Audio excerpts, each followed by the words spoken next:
Welcome সকলকে আসসালামু আলাইকুম। আমরা এখন আছি বেতুয়া ঘাট ভোলা চরপেশন, যে ঐতিহ্যবাহী যে বেতুয়া ঘাট দিয়ে এখন যাচ্ছি হচ্ছে ঢাকার উদ্দেশ্যে। তো যাচ্ছি, তাই ভাবলাম ছোট্ট একটি ব্লগ ভিডিওর মাধ্যমে আপনাদের সাথে শেয়ার করতেছি বেতুয়া ঘাটের মেঘনা নদীর তীরে যেই ভিউ, এটা তুলে ধরছি এই ব্লগ ভিডিওর মাধ্যমে। আসলে আমাদের যারা আমরা এই বেতুয়া লঞ্চ ঘাটের অথবা বেতুয়ার যে যাত্রী আছি, আমরা আমাদের আসা যাওয়া এই ঘাট দিয়ে বেশিরভাগ সময় হয়, সেই জন্য মূলত ভিডিওর মাধ্যমে দেখাচ্ছি। আর আপনাদের সাথে পুরো ভিডিওটি দেখবেন, কারণ ভিডিওটি স্কিপ করবেন না, কারণ সামনে আরও সুন্দর কিছু আপনাদের অপেক্ষা আছে ভিডিওর মাধ্যমে।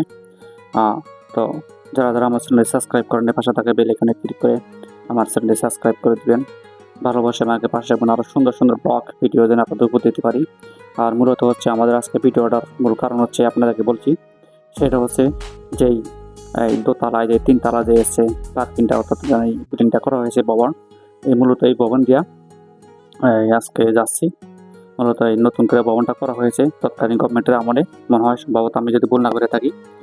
তো করছেন খুবই ভালো এটা আমাদের জন্য। আমাদের ভোলার দক্ষিণে, মোট কথা ভোলার ভিতরে সবচেয়ে শ্রেষ্ঠ এই বড় ঘাট হয়েছে বেতুয়া ঘাট, বর্তমানে বেতুয়া চরপেশন এই ঘাট।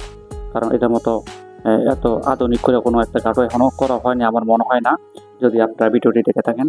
যা হোক, কথা বলতে বলতে একটা টিকিট নিয়ে বাস টিকিটটা জমা দিয়ে চলে যাচ্ছি, কারণ এখানে আমরা জানেন পার হইতে 10 টাকা একটা টিকিট কাটতে হয়। টিকিট কাটটা সকলেই প্রবেশ করতে হয়, আমিও তার ভিতরে কিছু নয়।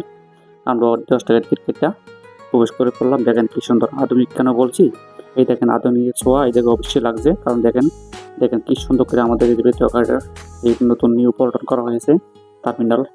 এই টার্মিনালটা অনেক চমৎকার করে, অনেক পরিকল্পনা করে, অনেক সুন্দর করে করা হয়েছে, অনেক টাকা ব্যয়বহুল খরচা করে এই টার্মিনাল করেছে একমাত্র আমাদের যাত্রীদের সুবিধার জন্য, যাত্রীদের কোনো ভোগান্তি না হওয়ার জন্য করা হয়েছে। সব দিক নিয়ে অত্যাধুনিক করে করা হয়েছে, একদম খুবই সুন্দর করে, খুবই চমৎকার করে।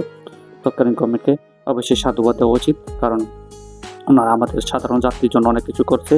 তো আটটু তারা হয়, যদি কোনো মানুষ যদি কোনো কারণে হয়রানি না হয়, আমরা এটা কর্তৃপক্ষের কাছে আবেদন রাখবো এবং কি আশা করতে পারি যেন আমরা যেন কোনো ধরনের কোনো যাত্রী যেন আসা যাওয়ার মাঝখানে কোনো হয়রানি না হয়, এখানে কোনো আমলা অথবা কোনো নেতা কোনো খেতার কারণে। এই হলো মূলত আশা করেছি। কথা বলতে বলতে এখনও লঞ্চে চলে যাব, এই লঞ্চ দিয়ে আজকে আমাদের যাওয়া। তাই আজকে মূলত ছোট্ট একটি ব্লকের মাধ্যমে জানান দিচ্ছি, আপনারা এখানে আসতে পারেন চাইলে, কারণ আমাদের যে অত্যাধুনিক ঘাটটা অন্তত একবার দেখিয়ে দেন আসা যাওয়ার সময়। তো কথা বলতে বলতে লঞ্চের ভিতরে প্রবেশ করে ফেলেছি। আসলে লঞ্চের দেখেন আমাদের ভিউ এরকম। তো আজকে এই পর্যন্ত, নেক্সট দেখা হবে। আল্লাহ হাফেজ।